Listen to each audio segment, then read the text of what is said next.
আমাদের মনে আছে ওই ৩, ৪, ৫ আগস্টে আমাদের আমির সাহেব, সিনিয়র নায়েবে আমির সাহেব কিভাবে মার্চ টু গণভবনের ঘোষণা দিয়েছিলেন। আমরা স্পষ্ট করে আপনাদেরকে একটা কথা বলি, এই ২৪ পরবর্তী বাংলাদেশে আমরা যারা অভ্যুত্থানের সহযোদ্ধা ছিলাম, আমরা যদি ঐক্যবদ্ধ থাকি, আগামীর বাংলাদেশে আর কোনো ফ্যাসিস্ট কোনো নামে কোনো ব্যক্তিকে সামনে রেখে কোনো দলকে সামনে রেখে এই বাংলাদেশে দাঁড়াতে পারবে না। এখন জনগণের সামনে আমাদের দৃষ্টান্ত স্থাপন করতে হবে।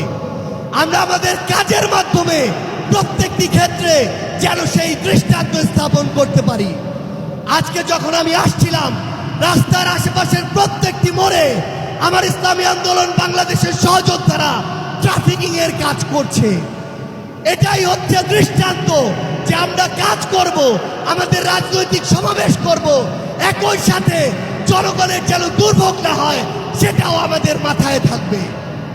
আমরা এর আগেও দেখেছি এই মাঠে প্রোগ্রাম হয়েছে, প্রোগ্রাম শেষ করে মাঠের প্রত্যেকটি ময়লাকে পরিষ্কার করা হয়েছে। এটাই হচ্ছে আগামীর বাংলাদেশের দৃষ্টান্ত যে আমাদের যারা সাময়িক যদি কোনো সমস্যা হয়, আমরা আবার ঐক্যবদ্ধভাবে সেই সমস্যার সমাধান করব। একটা জিনিস মনে রাখতে হবে, এই অভ্যুত্থানে আপনারা যখন ঢাকার গুরুত্বপূর্ণ পয়েন্টগুলো থেকে শুরু করে দেশের বিভিন্ন রণক্ষেত্রে অংশগ্রহণ করেছেন, আপনাদেরকে পাঞ্জাবি পায়জামা টুপি দেখে টার্গেট কিলিং করা হয়েছে। আমার মাদ্রাসার অসংখ্য ভাই এই টার্গেট কিলিং এর শিকার হয়েছেন। আগামীর বাংলাদেশে কেউ যেন কাউকে ট্যাগিং করে টার্গেট কিলিং এর শিকার না করতে পারে সে বিষয়ে আমাদের ঐক্যবদ্ধ থাকতে হবে। আমরা সংস্কার বিচারকে সামনে রেখে আমাদের এই লড়াই করছি। আপনারা পিআরের কথা বলেছেন, এই যে পিআর আগামীর বাংলাদেশের সংসদে আমরা যদি আসলেই জনগণের প্রতিনিধিত্ব চাই, তাহলে আগামীতে এই পিআর নিয়ে আমাদের আরো জোরে সোরে ভাবতে হবে। আমরা আপনাদেরকে স্পষ্ট করে আমাদের জাতীয় নাগরিক পার্টি এনসিপির পক্ষ থেকে অঙ্গীকার করি, বাংলাদেশের প্রশ্নে, জনগণের প্রশ্নে আপনারা যদি ঐক্যবদ্ধ থাকেন, আপনাদের সাথে কাঁধে কাঁধ মিলিয়ে ২৪-এর মতো এনসিপি আবারও আগামীর বাংলাদেশে লড়াই করবে। আমাদের এই বাংলাদেশের ২৪-এর অভ্যুত্থানের স্পিরিটের প্রশ্নে, ওই খুনিদের বিচারের প্রশ্নে, রাষ্ট্রের সংস্কারের প্রশ্নে আমরা ঐক্যবদ্ধভাবে এগিয়ে যাব। আমরা যতদিন ঐক্যবদ্ধ থাকব ততদিন এই বাংলাদেশে আর কোনো হাসিনা মাথা উঁচু করে দাঁড়াতে পারবে না। ইনশাআল্লাহ আপনাদের সাথে আমাদের আবারও দেখা হবে রাজপথের লড়াইয়ে অথবা বিজয়ে। ততদিন পর্যন্ত সত্যের সাথে থাকবেন, ন্যায়ের সাথে থাকবেন। যত বড় খুনি, যত বড় সাহসী, যত বড় নেতাই ফ্যাসিস্ট হয়ে ওঠার চেষ্টা করুক না কেন, আমরা ঐক্যবদ্ধভাবে তাদেরকে প্রতিহত করব ইনশাআল্লাহ। ইনকিলাব জিন্দাবাদ।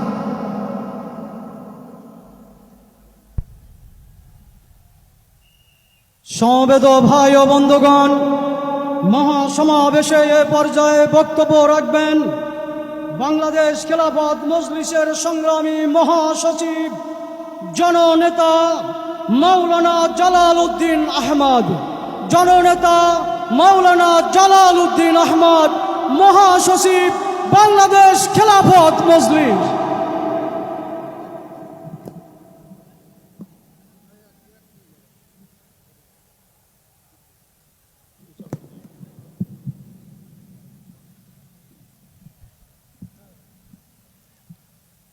আসসালামু আলাইকুম ওয়া রাহমাতুল্লাহি ওয়া বারাকাতুহু। ইসলামী আন্দোলন কর্তৃক আয়োজিত আজকের ঐতিহাসিক মহাসমাবেশের সংগ্রামী সভাপতি,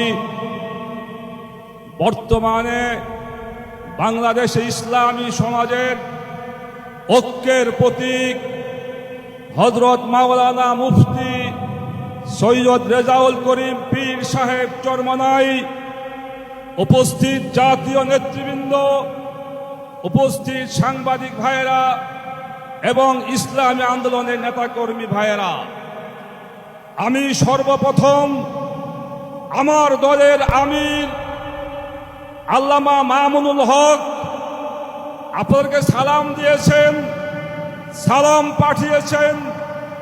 সংগ্রামী ভাইয়েরা আমার, আমরা দীর্ঘ 15 বছর একটি ফ্যাসিবাদী সরকারের বিরুদ্ধে আন্দোলন সংগ্রাম করেছি। আমরা 2013 সালে শাপলা চত্বরে আমাদের রক্ত বিলীন করে শত শত মানুষ জীবন দিয়েছি। তার ওই ধারাবাহিকতায় 2024 সালের জুলাই আগস্টে ছাত্র জনতার বিপ্লবের মাধ্যমে আমাদের সেই আন্দোলনের বিজয় হয়েছে, ফ্যাসিবাদ সরকারের পতন হয়েছে। দ্বিতীয় কথা হলো, আজকে বাংলাদেশে অনেক জায়গায় মব জাস্টিস আমরা লক্ষ্য করেছি এবং চাঁদাবাজ দখলবাজ চলছে আমরা লক্ষ্য করছি। পরিষ্কার বলি, ইসলামী আন্দোলন সহ এদেশের সকল ইসলামী দল মব জাস্টিস চাঁদাবাজ দখলবাজকে স্বীকার করে না, আমরা তীব্র নিন্দা করি। কিন্তু এই মব জাস্টিসের ব্যাপারে আমাদের সরকারেরও ব্যর্থতা রয়েছে। কারণ যারা আওয়ামী লীগের দোষর, যারা খুনি শেখ হাসিনার দোষর, তাদেরকে যদি সরকার গ্রেপ্তার করে শাস্তি দিত, তাহলে জনগণকে এভাবে আসামি ধরে আনতে হইতো না। এজন্য বর্তমান সরকারকে বলবো, অবিলম্বে শক্ত হাতে মব জাস্টিস দমন করুন, চাঁদাবাজ সন্ত্রাসবাদ দমন করুন এবং খুনি শেখ হাসিনার দোষরদেরকে গ্রেপ্তার করে আইনের আওতায় সুপর্দ করুন।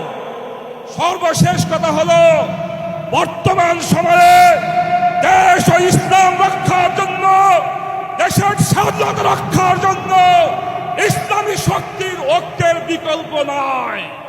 তাই আজকে আমি আহ্বান করব, আগামী জাতীয় নির্বাচনে সকল ইসলামী দল ঐক্যবদ্ধভাবে নির্বাচন করবে ইনশাআল্লাহ।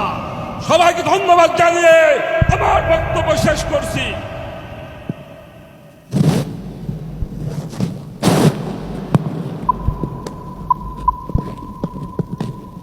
আজকের এই মহাসমাবেশে হবে